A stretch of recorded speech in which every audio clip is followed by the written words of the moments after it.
What's going on, fam? I'm currently 10 weeks out from the Natural California Muscle Mayhem. I'm feeling great. This prep been a great learning experience through fitness and even life. I'm trying and experiencing new things that help find me as a person, and I find that being open-minded and having a positive outlook really helps out on these things. So I'm going to continue this commentary. I'm going to include some training footage so you guys don't get bored just staring at me. Today I wanted to help all my fam who are also dieting with me or are going to diet before the summer hits. I can't believe it's May already and summer is around the corner. The topic I am going to talk about today is hunger control. I find when trying to follow any type of diet, your emotions and mental state can be temporarily thrown off by your feelings of hunger. Think about how satisfied or how great that food would taste, but also you look at the other side of things and realize that eating causes you to spill over your macros, cheat on your diet. Being able to overcome the hungry feeling is a harder battle than it may seem. It should be easy, right? Don't eat. But it doesn't always work out that way. There are ways to overcome and battle the feelings of hunger so you can control it and it doesn't control you. Here are my quick tips I found through research and personal experience.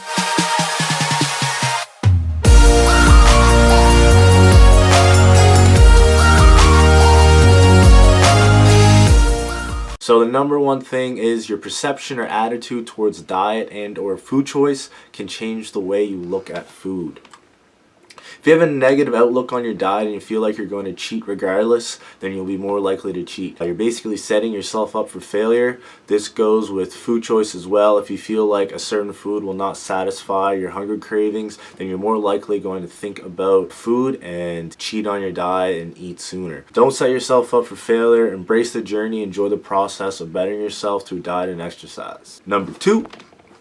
Make sure to eat a sufficient amount of fiber and protein throughout the day. Personally, I would suggest to get a good mixture of soluble and insoluble fiber sources, approximately 25 grams for females and 38 grams for males. Some examples of soluble fiber are oatmeal, apples, blueberries, and insoluble are like whole wheat breads and brown rice. Fiber is shown to control satiety, so if you know you're going to be a while without eating, I would have a little bit higher intake of fiber that meal. And also protein was also shown to control satiety, so I found that minimum 20 grams of protein. From what I found through research, if you consume 60 or 80 grams, it won't really control that hunger feeling as much. So my suggestion would be to have at least 20 grams per meal. And then my key times I like to consume protein is first thing in the morning, an hour or two before the workout, directly after my workout, and before bed. So those are times where I always get my protein in. Of course, macro intake and a caloric deficit is the number one factor of determining weight loss, but I like to step things up a bit and take things to another level and try and improve every day. So I do things like meal timing, meal frequency. Also, create yourself a routine. So that's number 3. I find once I get in the groove of things, my routine becomes the norm. To the amount of food I consume, to the frequency and meal timing. If you're eating at certain times and you're satisfied, you can make it the normal. So if you're following your routine, you'll create a stronger structure in your life. Having that structure will create you to be less likely to veer away from your diet, and then eventually it can become more of a lifestyle versus a diet, and then you can slowly change your lifestyle for the better. And my last personal tip that I recently been liking a lot is consuming 0-calorie drinks. Mainly I mean water, but I do consume artificially sweetened sodas or tea. I find that it fills up my stomach and I feel fuller. But the last thing I wanted to say to conclude this, at the end of the day, find out what works for you, stay open-minded and be willing to try new things, and possibly these tips can help you with hunger control and make dieting easier for you. If you have any other questions, please let me know. All of the studies I referenced are in the description.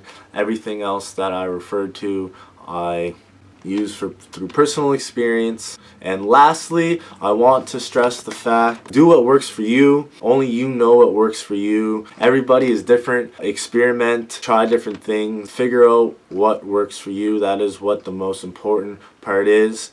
And do something that you can incorporate to your lifestyle that is sustainable, not just temporary. So if you know it's unrealistic, then maybe you need to veer off a little bit. Something I like to say is, what's optimal doesn't mean it's optimal for you, so do what works best for you. So if I was able to help you out, please comment, like, subscribe, and share. All the support so far been really helping me out a lot. Thank you for watching, and happy dieting. I know summer is coming up soon.